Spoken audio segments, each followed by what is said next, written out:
Sapa Indonesia Malam kembali dengan sorotan. Komnas HAM mendesak pemerintah untuk segera melakukan evaluasi menyeluruh terhadap implementasi program makan bergizi gratis atau MBG karena dinilai menyimpan banyak risiko pelanggaran hak asasi manusia. Setelah aksi mahasiswa yang mempersoalkan program makan bergizi gratis, kini Komisi Nasional Hak Asasi Manusia Komnas HAM juga menyoroti program MBG. Bahkan lembaga negara yang bertugas mengawal pemenuhan hak asasi manusia itu menemukan sejumlah indikasi pelanggaran HAM dalam program MBG. Berdasarkan pengamatan dan studi sejak Februari 2026, Komnas HAM menemukan kerawanan dan salah sasaran dalam tata kelola program MBG.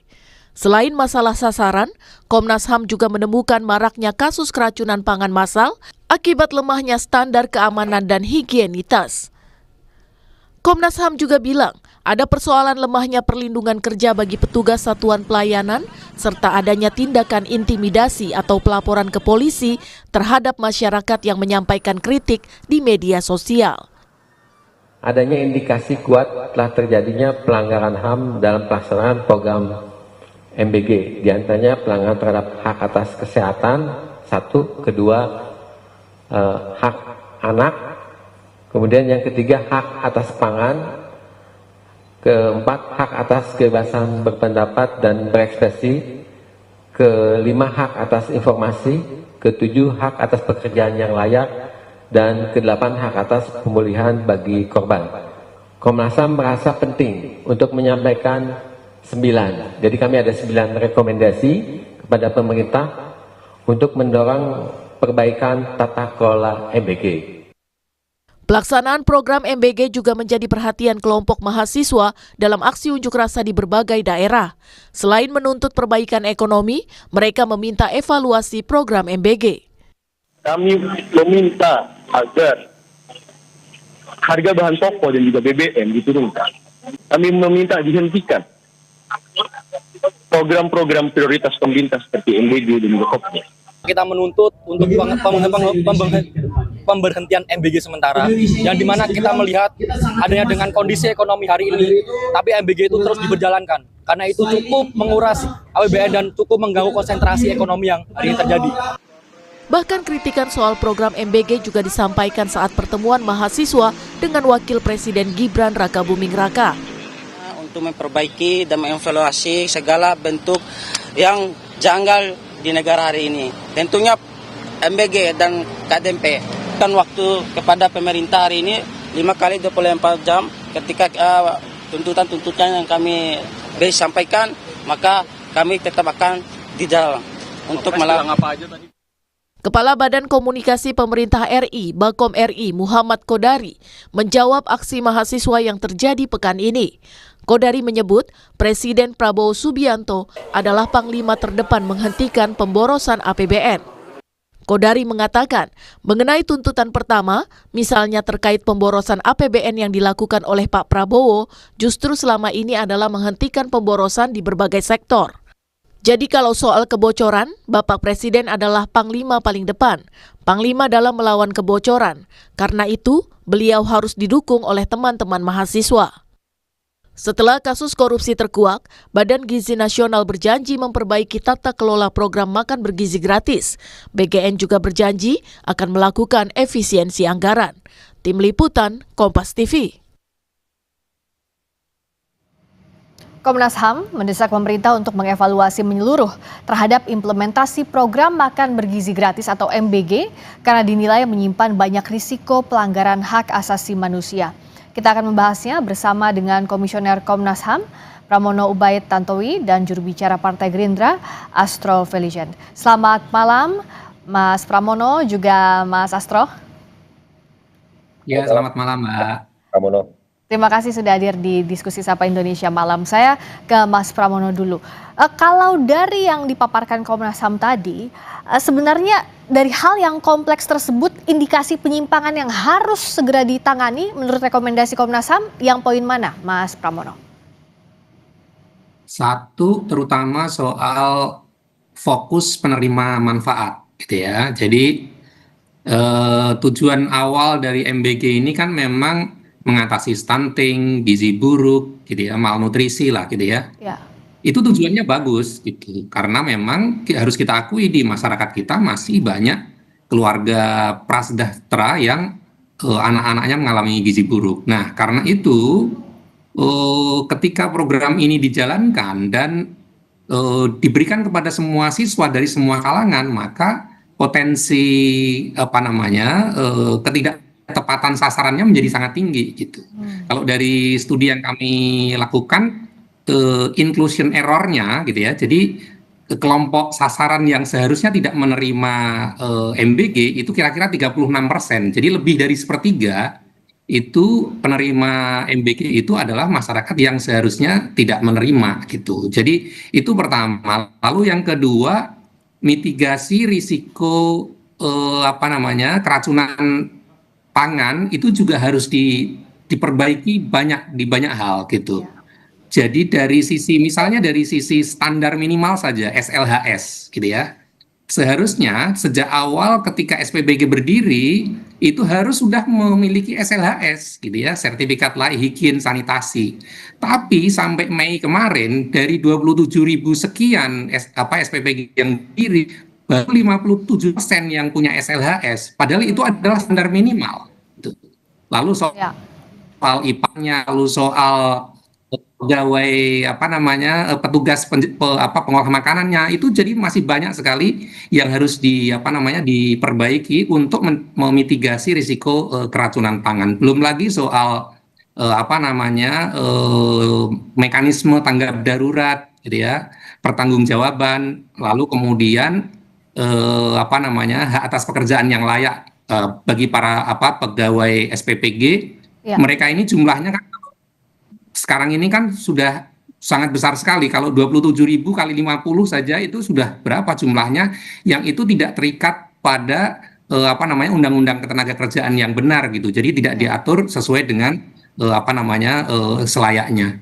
Nah, dari rekomendasi yang diberikan Komnas HAM ini kan tadi seperti yang disampaikan oleh Mas Pramono, Mas Astrio, ada banyak faktor, ada banyak hal yang harus diperbaiki dari mulai salah sasaran sampai operasional di tingkat SPPG-nya. Apa yang Gerindra dorong juga kepada BGN agar ini segera dievaluasi karena waktunya kan terus berjalan?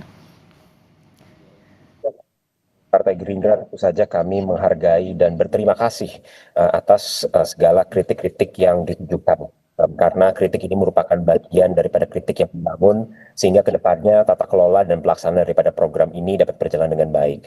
Kami juga mendukung pembenahan secara masif, secara radikal, bukan hanya daripada tata kelola daripada program makan bergizi gratis, tapi juga dari sistem pengawasan.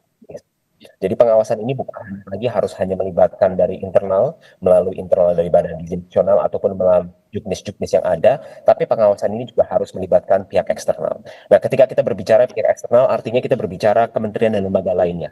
Kementerian Kesehatan, baik itu BPOM, baik itu lembaga penegak hukum, polisi dan kejaksaan, sampai kepada civil society, juga kepada NGO dan kepada masyarakat secara luas. Itulah metode pengawasan yang kita dorong sehingga tata kelolanya lebih baik. Tetapi, Mbak Priska, kami kurang sepakat kalau ini dilabel oleh Komnas HAM sebagai sebuah bentuk pelanggaran HAM. Kenapa, Mas? Karena kami menilai bahwa justru program makan bergizi gratis merupakan bagian daripada pemenuhan hak asasi manusia, Mbak Friska. Yaitu pemenuhan hak asasi apa saja? Sebagai contohnya adalah pemenuhan hak untuk pangan yang cukup. Lalu pemenuhan untuk hak bebas daripada kelaparan. Lalu hak untuk meningkatkan taraf kehidupan, pemenuhan kebutuhan dasar, maupun hak untuk tumbuh dan berkembang secara layak dan meningkatkan kualitas daripada kehidupan. Dan perlu dicatat, di dalam forum, di sela-sela event daripada UN Human Rights Council Session di Geneva di bulan Maret yang lalu, program MBG ini mendapatkan apresiasi yang luar biasa sebagai bagian daripada program yang berdasarkan atas untuk memberdayakan hak asasi manusia. Jadi ini merupakan program yang sangat mulia yang justru digunakan untuk memberdayakan dan meningkatkan taraf hidup daripada anak-anak kita.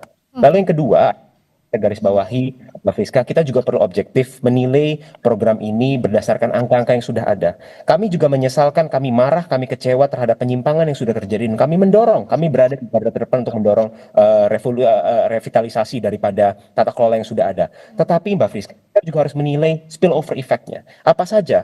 Data dari kuartal 1 di BPS sudah menunjukkan program MBG ini berkontribusi terhadap pertumbuhan konsumsi sebesar 5,5%, terhadap pertumbuhan daripada sektor pertanian yang mencapai hampir 5%, maupun pertumbuhan dari subsektor peternakan yang mencapai double digit di sekitar 10-11%. Nah, ini merupakan angka nyata. Belum lagi kalau kita berbicara hampir 2 juta tenaga kerja yang diserap langsung oleh dapur-dapur maupun supplier-supplier yang juga jumlahnya berada di kisaran jutaan supplier yang berhasil petani nelayan.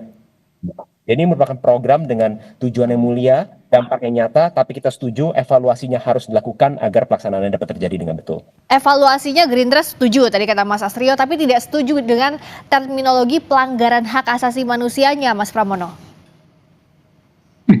Ya, makanya kami tidak menyebut program MBG sebagai bentuk pelanggaran HAM gitu ya, tapi dalam pelaksanaan program MBG kita masih menemukan banyak indikasi pelanggaran HAM. Jadi di dalam pelaksanaannya memang masih banyak kita temukan gitu ya.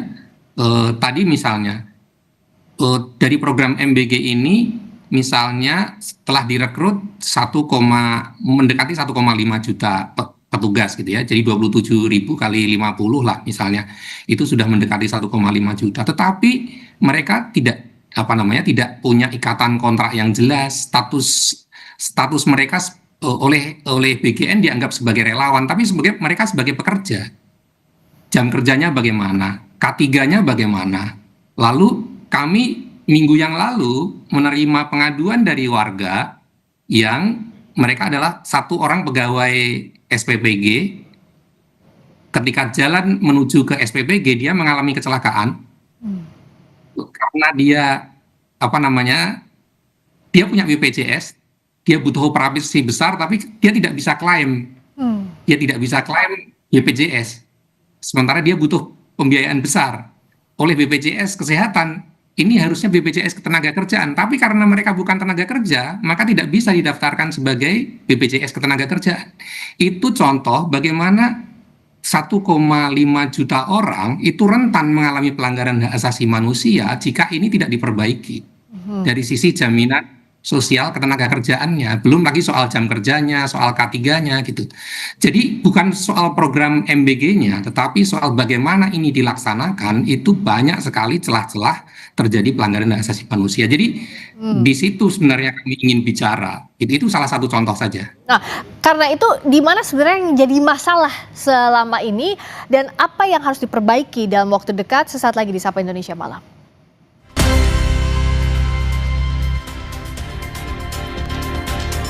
Kembali di Sapa Indonesia Malam, Komnas HAM mendesak pemerintah untuk mengevaluasi menyeluruh terhadap implementasi program makan bergizi gratis karena dinilai menyimpan banyak risiko pelanggaran hak asasi manusia dalam pelaksanaannya. Kita masih membahasnya bersama dengan Komisioner Komnas HAM Pramono Ubaid Tantowi dan juru bicara Partai Gerindra Astrio Felicet.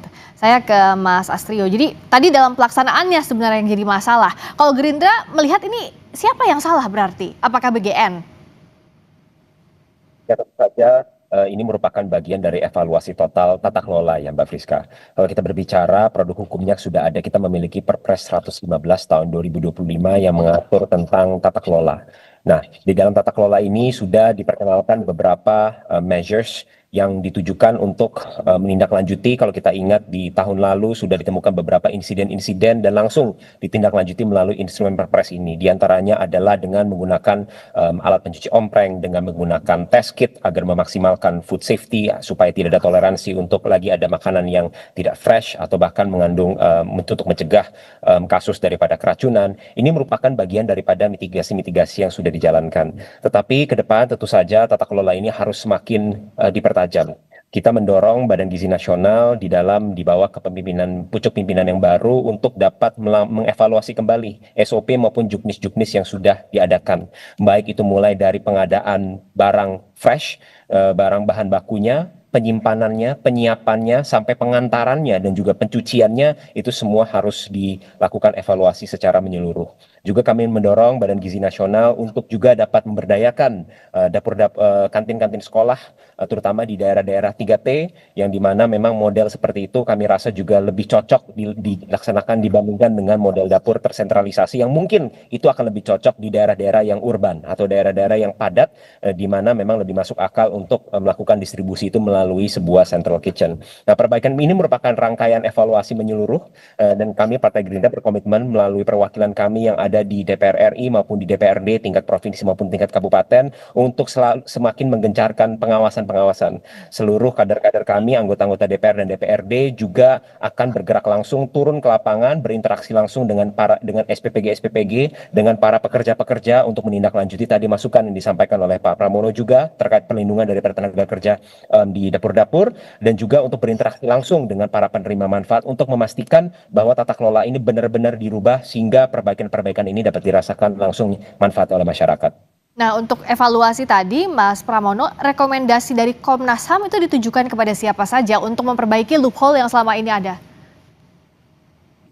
Ada beberapa instansi yang memang kita tujukan ya, misalnya kepada BGN gitu ya, terutama gitu ya, karena memang BGN ini kan leading sektor untuk tata kelola MBG. Tapi juga itu kami berikan kepada Kementerian Kesehatan, BPOM misalnya, ke Polri, termasuk Polri, karena dari kasus MBG ini ada banyak laporan polisi karena orang tua misalnya mengupload menu MBG yang tidak layak misalnya ke media sosial lalu dilaporkan ke polisi. Nah itu kami sudah beberapa kali turun ke lapangan ke beberapa Polres untuk melihat kasus-kasus seperti ini, dan kami berikan rekomendasi agar pihak kepolisian misalnya menangani kasus-kasus ini dengan pendekatan restoratif justice, mempertemukan para pihak, menyelesaikan secara kekeluargaan, tidak mengedepankan pendekatan pidana, karena pidana itu kan menjadi jalan terakhir saja untuk menyelesaikan kasus-kasus seperti ini. Jadi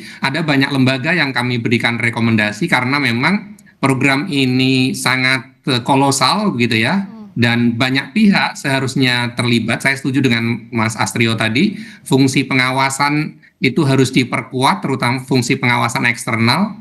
Di Perpres memang menyebutkan peran Kementerian Kesehatan, BPOM dan lain sebagainya, tetapi fakta di lapangan mereka nggak bisa bergerak apa-apa juga karena mereka nggak ada dukungan anggaran sama sekali gitu. Kami turun ke lapangan ketemu beberapa dinas kesehatan di kabupaten kota, ya mereka bisa berperan tapi sangat minimal sekali, hanya pada mengeluarkan SLHS. Di luar itu sangat kecil sekali peran mereka. Kalau dari juga Kementerian HAM, Natalius Pigai, Menteri HAM bilang bahwa ini harusnya nggak disebut sebagai pelanggaran HAM. Tapi kalau Komnas HAM memberikan rekomendasi tadi, harusnya didengarkan oleh pemerintah untuk evaluasi menyeluruh, ya Mas Pramono ya? Ya, saya kira Komnas HAM dalam konteks ini samalah dengan KPK yang pada bulan April lalu memberikan 8 rekomendasi atau 7 rekomendasi misalnya. Lalu KPAI pada bulan Juni awal Juli kemarin juga menyampaikan rekomendasi perbaikan, dan hari ini Komnas HAM menyampaikan 9 rekomendasi perbaikan dalam kerangka melihat bahwa perbaikan MBG ini bukan hanya dari aspek-aspek soal regulasi, tata kelola, pengawasan, tapi juga menyentuh pada aspek hak asasi manusianya gitu. Ya. Nah, agar tujuan yang baik, program yang baik ini bisa berjalan baik pula, tidak mengulang kesalahan sebelumnya atau bahkan ada korupsi di sana, Mas Astrio, apa yang bisa didorong oleh Gerindra sebagai partai pemerintah agar programnya Pak Prabowo ini bisa berhasil dengan menindaklanjuti apa yang disampaikan Komnas HAM? Saya rasa itu rekomendasi yang baik sekali dari Komnas HAM. Sepakat, itu merupakan rekomendasi yang saya rasa secara spirit itu kita memiliki spirit yang sama, yaitu bagaimana caranya agar program yang memiliki tujuan yang baik, dampak yang baik ini benar-benar tujuan dan dampak ini dirasakan oleh masyarakat.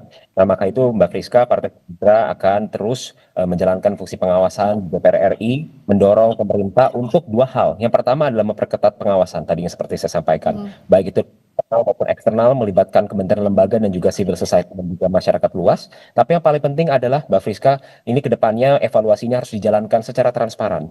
Update-update dan perbaikan-perbaikan ini harus secara rutin disampaikan kepada masyarakat, dan apabila memang di dalam pelaksanaannya masih terdapat kekurangan-kekurangan dan ada kritik daripada masyarakat, dari NGO, dari LSM LSM, kritik-kritik maupun masukan ini semuanya harus dapat didengarkan, dievaluasi, diterima, dan ditindaklanjuti. Semuanya tidak lain dan tidak bukan agar pelaksanaan daripada program yang baik ini dampaknya benar-benar dapat dirasakan oleh masyarakat. Dan kami yakin apabila ini dijalankan dengan benar, maka tujuan utama daripada program makan bergizi gratis, yaitu di jangka pendek, itu adalah memberdayakan perekonomian lokal, pekerjaan-pekerja lokal, memberdayakan petani nelayan, dan dalam jangka panjang kita berinvestasi pada sumber daya manusia kita agar menjadi sumber daya manusia yang unggul. Insya Allah bisa dapat tercapai dan Indonesia bisa mendapatkan mencapai tujuan kita untuk menjadi sebuah negara yang makmur dan adil. Semuanya harus dalam satu visi yang sama agar program ini bisa berjalan dengan baik sesuai dengan